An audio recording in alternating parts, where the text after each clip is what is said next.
What's up all you more phenomenal dudes and dudettes, Toy Shiz here, and today we're going to be taking a quick look at the Lord Drakkon figure that was an exclusive to this year's Power Morphicon convention in Anaheim, California. Yes, I got to go and it was very, very exciting. I highly recommend this convention if you are a Power Rangers fan. It was so much fun because it's not like an SDCC. It's not a crazy, crazy busy convention in the sense of there's so many different things going on at once. You can do everything. You can go see panels. You can go see the actors. There's tons of people there that are all former Power Rangers. Jason David Frank, Steven Cardenas. Man, they're all there. It's amazing. And it was so much fun to walk around. I got to meet and greet the official voice. That was Rita Repulsa, Goldar, all those people. Man, I had an absolute blast. Hasbro was there showing off their brand new line that's going to be coming out next year. So if you're a big Power Rangers fan, I definitely recommend that you go to this convention. As far as this figure goes, though, it's fantastic. The box art itself, I'm in love with this thing. It's a great box. It's so commanding. It's so energizing. It's a dark and vicious looking packaging for a dark and vicious looking figure. If you're not aware of who Lord Drakkon is, it's Tommy Oliver from an alternate reality universe that the regular Rangers exist in. It's the ending of his storyline when he became the Green Ranger. They destroyed the Sword of Darkness, and then Tommy has a choice whether to go and return to the Power Rangers or he can go to Rita Repulsa. In this universe, he goes to Rita. He starts basically being super evil, kills the Red Ranger, kills the Blue Ranger, and in the process combines the Green Ranger with a White Ranger. It's a little bit more complicated, but I'm giving you the footnotes.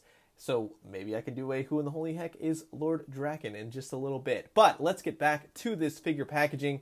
Man, oh man, it looks amazing. It is such a commanding looking figure. The box art, everything just screams that this is a villain. And it's a villain that we've been looking forward to for a long time, especially in the recent Bandai line.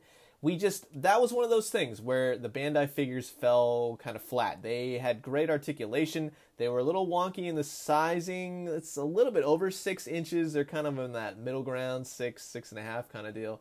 But this figure completes that legacy collection in that sense. So if you were the person that collected all those figures, I only got the main Power Rangers so I could also complete the Megazord, which, by the way, I am still so ticked off about because they had the SDCC exclusive Red Ranger that came with the Power Sword for the Megazord, which you couldn't even build the Megazord for about 1.5 years, almost 2 years later. And so now the Red Ranger is like huge skyrocketing price because of that sword. So Bandai, now we can't complete the Megazord with the sword. You see how complicated this is? Man, oh man, I'm a little miffed. But anyways, let's get back to the figure and get him unboxed. Now, it has a really nice slipcase that just comes right up. You can get a full window of the figure. They look exactly like the ones that you find in store shelves and everything. So the packaging is not that different minus the slipcase cover. Now, this figure was available, like I said, at Power Morphicon. He was $50, and you could also get his throne for $65, and he actually does look pretty good situated in his throne. The box is a really nice artwork and continues that Boom Comics aesthetic that they took this figure from. He first appeared in issue number 9 of the Boom series. It continues all the awesomeness that goes with the Mighty Morphin Power Rangers, the original series, while incorporating other iterations, and I'll be honest that I'm not too familiar with. Power Rangers was my jam back in the day, but as I got older, you know how that goes, and everybody has their own iteration of Power Rangers, which creates that camaraderie that I saw was so inherently with the convention. But let's crank up those tunes and get this Lord Drakkon figure unboxed properly. Go, go, Power Rangers!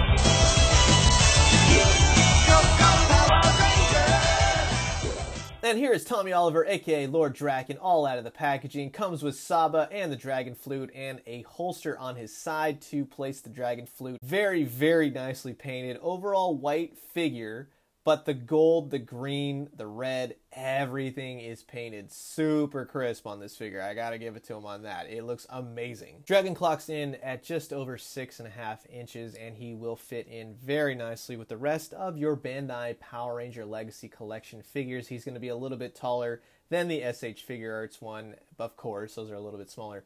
But he's got really, really nice aesthetics overall. It's a bit of a hefty figure, I gotta say. He's really, really heavy in the chest, but I'll take a look at that. It's kind of a downside just in saying the gold, everything is painted so cool on this figure. I love him. He does have a little bit of a bowing in the legs, just a tad. I'm going to try and fix that up.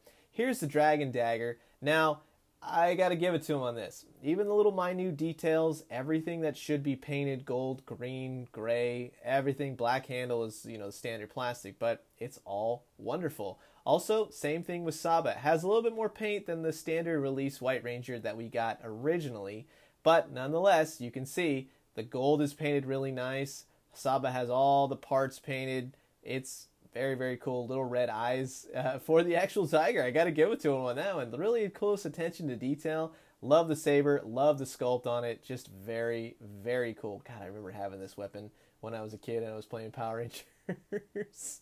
As far as the articulation goes, he does have a ball-jointed head, and he can look down about this much and looks up at about this much. So not a whole lot, but it really doesn't detract too much. He does have an ab crunch, the thing in the middle, like the other Rangers, of course. It's going to hinder him from going all the way down. And he goes up, and this is why he's a little heavy in the chest, but it makes him really loose in the ab crunch.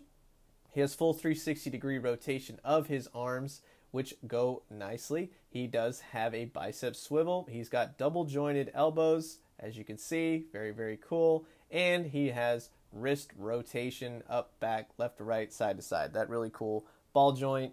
And also you can see he has a waist swivel as well. Very, very tight, I have to say. His belt buckle is removable for the Dagger, and that goes in really, really nicely. Not to worry at all either.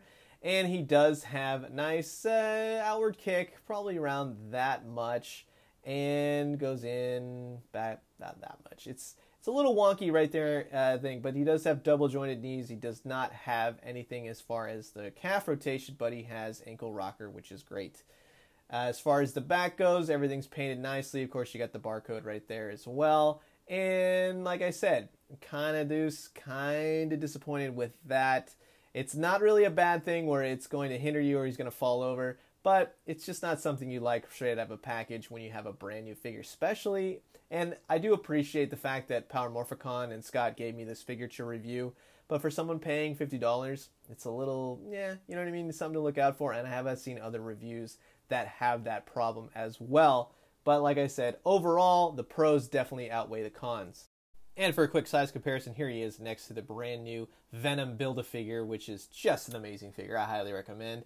And then also here he is next to the standard Eddie Brock figure. They both clock in at just over 6 inches. So you can actually see that he will fit in really nicely with your Marvel Legends collection if you so choose to grab one. But I can't say enough nice things about this figure. I just think he's going to look great on your Detolf shelf. And just for fun, here he is next to my really, really old, the flip head Power Rangers. Basically, these are actually back on the shelves now, which is kind of crazy. Just for fun, here he goes. Flip, he's Power Ranger now. Nothing cooler than this Lord Drakkon figure. Man, how figures have come over all these years, especially in Power Rangers. And with Hasbro taking over next year, man, things are going to get even more crazy. I can't wait.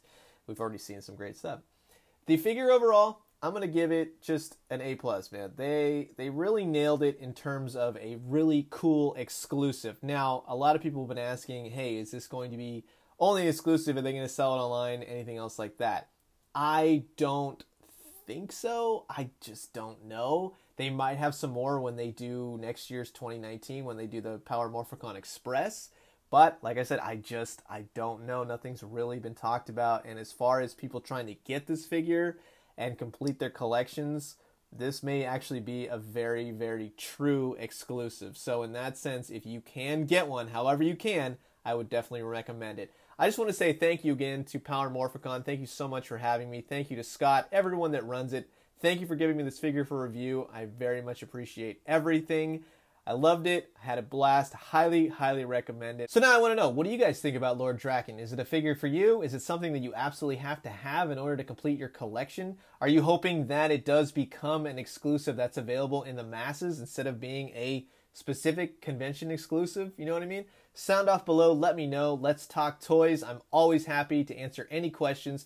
Feel free to email me anytime, toyshiz@gmail.com, or Follow me on every source of social media, including Instagram at ToyShiz.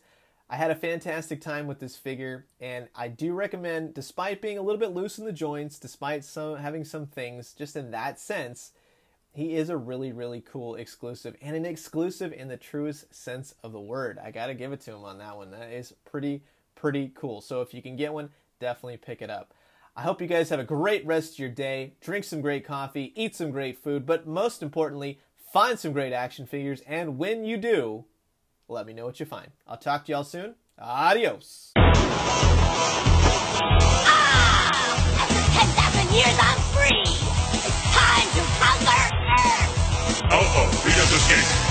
Recruit a team of teenagers with attitudes.